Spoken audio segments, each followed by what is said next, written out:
Okay, my name is Gracie Eagle Bear. My Blackfoot name is Nakayaki, and I am on Climate Action Figures.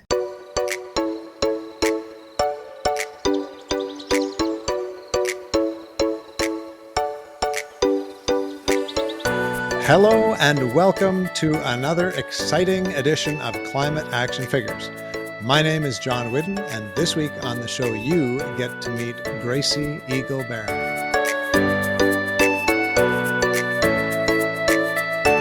But first, this week's QuickFix, which comes from Linda in Edmonton, Alberta. And Linda says, single-serve coffee makers like Keurig. You can make your own coffee in reusable pods that you can buy for these things instead of the store purchased ones that you have to throw away each time. So she said, just make sure you buy the kind that are compatible with your machine. That's a great quick fix. Thanks for sharing that, Linda, and welcome, Gracie. Hi. What do you think about that quick fix? It's pretty good. Are you a coffee drinker yourself? Yes, I am a coffee drinker. Do you use the little pods, or are you like us where you make the whole pot? I make the whole pot. Oh, there you go. Then you don't have to worry about throwing anything away except for the filter, right? Yeah. Now, Gracie, your full name is Gracie Eagle Bear, and I'd love for you to say that again in Blackfoot because it sounded so beautiful. A Nakayaki. And tell us about the origin of that name, if you don't mind, Gracie. In my culture, we have our government name, and which I said it, Gracie Eagle Bear. That's my government name. But in my culture, we have another name, our spiritual name, and it means pretty bear woman. And back in the day, they used to give us names like that because when we go to the spirit world, that's who we are. That's our name in the spirit world. Well, that is fascinating. Well, thanks very much for sharing that with us. You're welcome. And I'm told you also are a big music listener. So what kind of music do you like to listen to? I like to listen to rap and country. Okay. Do you have favorite artists? My favorite artist is Future and Kendrick Lamar. Now, Gracie, I heard about your school through an interview on CBC with Ramona about a trip that you were actually on to Europe. Do you want to tell us a little bit about that trip? We went to Europe and it was such an experience. The only reason why we went over there was for Pete Provost. Tell us about Pete Provost and why that drew your group to Europe. Pete Provost went into the war in Vimy Ridge. He was from Pagan Nation and he went up there with his twin brother, I believe. They fought in Vimy Ridge and he didn't make it back, but his brother did. And he's the first guy on the reserve who went to go fought over there and he never made it back. So we went to go honor him at Vimy Ridge. To go and make the ultimate sacrifice like that is incredible when you think about it. Yeah. What did you learn about Pete that struck with you? They read this little booklet when we were having our little ceremony for him, and one thing they said about him was he had the choice to go to war or go to jail, and that really stuck with me because back when all the wars were happening, all the men had to go and fight for our country, and they had a choice to go to war or go to jail. And he picked war to fight for our rights and for our land. And I just thought that was pretty cool of him because that must have been really sad for him to pick two options, and I feel like he made the right choice in my opinion. Yeah, I guess so. What, do you want to go to jail or do you want to go to, Europe? Yeah. It's a terrible choice, really. But what a guy that he made that choice and then sacrificed for his people and for Canada, ultimately. You say ceremony. Yeah. There was some sort of a Sweetgrass ceremony and you had a special part in that. Is that correct? Yes, I did. In that ceremony, I had to burn sweetgrass from our greenhouse from here, and I got the opportunity to braid the sweetgrass because I have the rights to braid it. So I got picked to braid that sweetgrass and take it to Pete. And as you did that and the sweetgrass was burned there, what a beautiful connection from your home to this distant place where he was buried. Yeah. Did that strike you, that connection between these two faraway places? Yes. In that moment, when I was braiding it at my house and smudging it and blessing it, and I felt like when I was on my way towards where my destination was, I kind of felt that sweetgrass, how would I say, growing and kind of getting, I don't know how to say it, but I have a picture of it. But when I got there, the sweetgrass was gray. It had gray strands on it. And I kind of felt like it was growing its hair into like a mother, getting to an age. I felt like it was growing while I was going to my destination. Wow. Yeah. So, like a person would grow their hair and become the person they were meant to be. Yeah. Wow. That's a beautiful story. Yeah.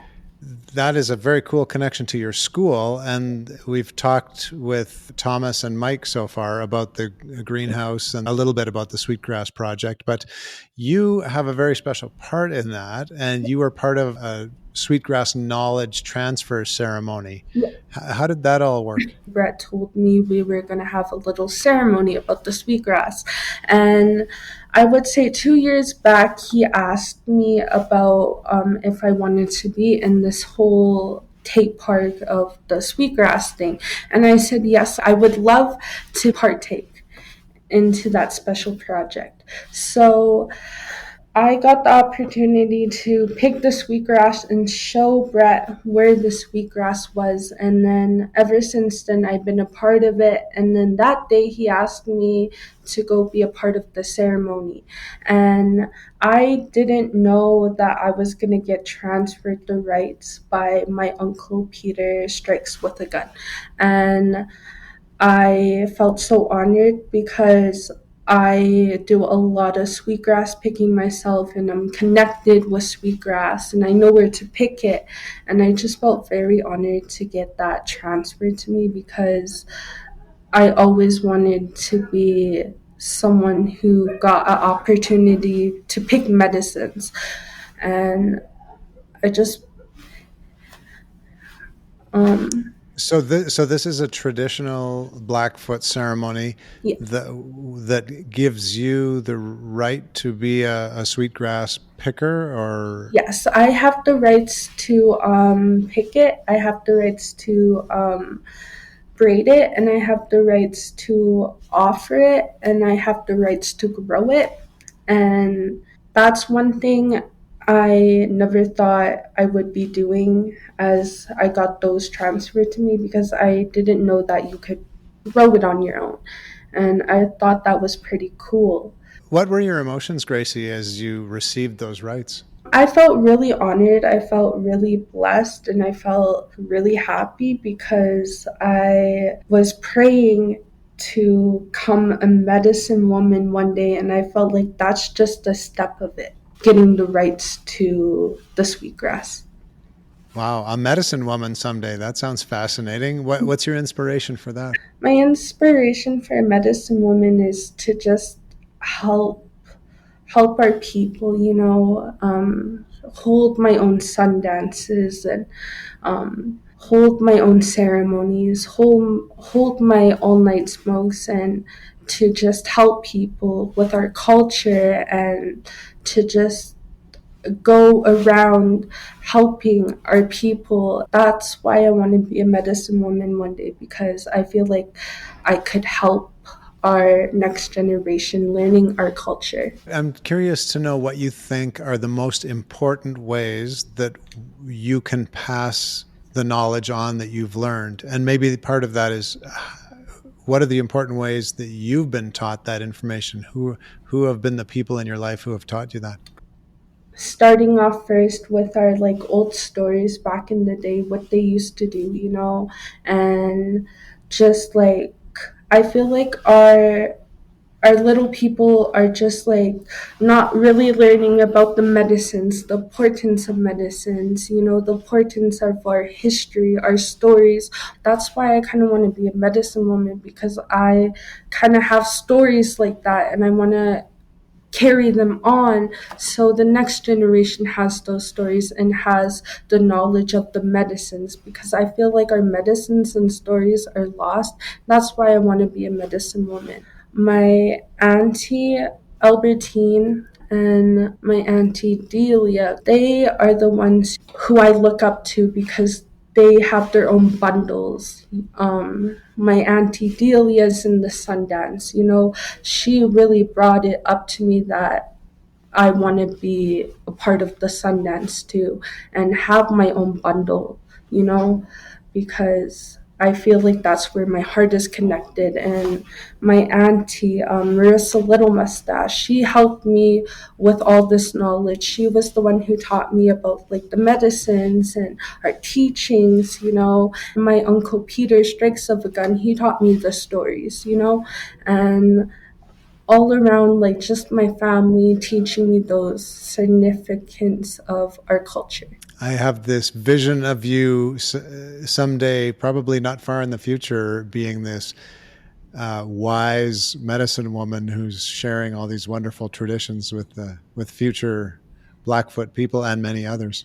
Yeah. Gracie, you started with this program that grows sweetgrass and other things in the greenhouse when you first arrived at the school there, and you're now a senior student at the school, right? Yes, I am. Do you remember your first impressions of the program when you first saw the greenhouse and heard about the sweetgrass growing? At the time, I was just learning about sweetgrass and about sage and about different kind of medicine. I remember one day I was picking sweetgrass and I came to school the next day and I told Brett what I was doing, and he was like, "Oh, you do sweetgrass?" And I was like, "Yep, I do." He started coming up with these programs about sweetgrass, and I didn't know that we had a greenhouse growing with sweetgrass, and that was pretty cool. And he started including me in these ceremonies with sweetgrass and other ceremonies, and I was really honored because at the time I was going through my spiritual journey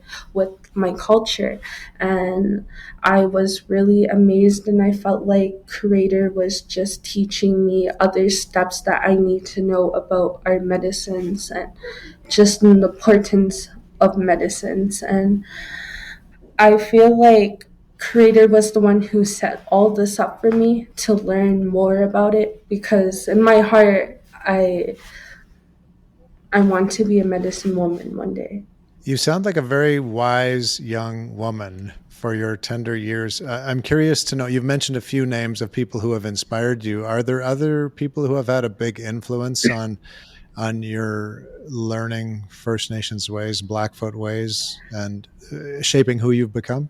It has to be my auntie Marissa Little Mustache. She was the one who really taught me these spiritual journeys and who really stuck by my side throughout my spiritual journey. And I'm just so thankful for her, because without her, I wouldn't know any of this knowledge today.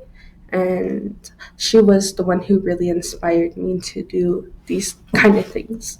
Now, let's just get back to the school program for a moment, Gracie. You've talked about the importance of sweetgrass and how it grew in that direction. But what's your day-to-day involvement? Like on an average day or in an average week, what kind of things do you do in the program to look after sweetgrass or the greenhouse or what have you? We usually go out there and check on it, and if it hasn't been watered, that's what I would do. I Every time I go to the greenhouse, I'm always the one who's checking up on the sweetgrass sometimes, or who's making sure it's watered and that making sure it's growing properly, making sure that no one's cutting the roots, because if you cut the roots, it ain't gonna grow. And do you teach the younger students about this so that they understand those things as well? I had some times where I went to a school and I had some kids come in the classroom and I taught them about like the sweetgrass and the importance of it and why we use it and why it's so important to us in our culture. So even in high school, you're taking a big part in helping future generations to understand the importance of that. Yes. Oh, that's great. So, Gracie, as you think about the future of the school program, the greenhouse, the Sweetgrass project, as you leave the school in the next year or two, what would you like to see that program become as you move away? I hope that it gets carried on, and I hope that it stays and it grows, and that the next generation has somewhere to learn about the sweetgrass and learn about the history of it. And I hope someone like me comes along and teaches the next generations about the sweetgrass and about the greenhouse. And I hope this program stays as it is, because it's a really fun program for the next generation, and it's an opportunity for them to learn how it grows and to know the importance of it. And I hope it stays for the next generation. Okay, so that's the greenhouse. Yeah. Now, let me ask what where the future might take you, or maybe I should say where you might take the future. I hope that in my future, I hope I become a medicine woman, and I'm already taking those steps towards that. But for right now, I just want to be someone that helps our kids on the reserve, because I want to be a child care and youth worker, and I feel like that will bring me where I want to go in the future, helping my people and just taking care of them in a way, because we don't have that much help on the reserves, and I just want to be that person that can help my people. And maybe one day I will become a medicine woman. When I become an elder, I hope I become a medicine woman. I have no doubt that your future will be very bright, whichever way you decide to go, and all the best as you head that way. Now, Gracie, as you talk about all these desires you have to look after your people, does that come partly from your immediate family? What's the influence been there? Yes, it does come from my family, because my family struggles with like addictions and just a whole bunch of other things that our reserve deals with. I kind of suffered with that when I was growing up, and I feel like I want to make a difference, and help our people. It's sad and it breaks my heart, because I am still young and I can't really do anything about it. But when I get older, I kind of want to make a difference, because I feel like my people need that change, because there's hardly any hope. And, watching my family go through that, it just makes me want to do better and help our people.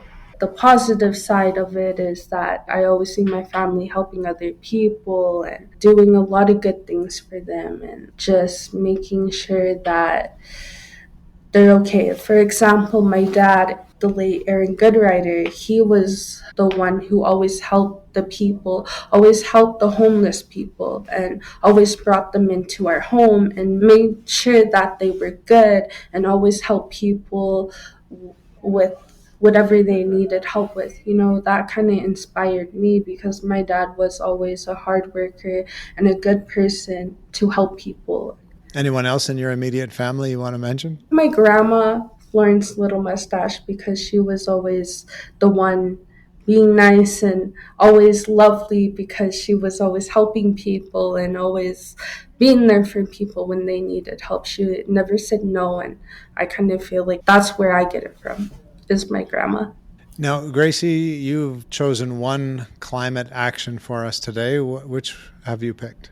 I picked highway cleanup. I take part every year, and I like to clean up garbage every year, because I feel like that helps our environment, Mother Earth, stay clean. Now, Gracie, a moment ago you mentioned sometimes there's a lack of hope within your people. What gives you hope these days? Knowing that there's a future out in the world, knowing that there's so many opportunities in the world, after traveling to Europe and to Germany, I kind of felt like there was a world out there, and that kind of gave me hope because I don't really have hope on the reserve. And knowing that there's a world out there and full of opportunities and just full of other people, that just gave me hope right there for my future. That is wonderful to hear. Thank you so much for joining us today, Gracie. You're so welcome. And thank you, dear listener or viewer. If you have enjoyed what you've seen or heard here today and you can think of someone who would enjoy it as well, please pass it along to them. We love when you share the good news. We will be back again next week, same time, same place, to hear from another climate action figure. Until then, go figures.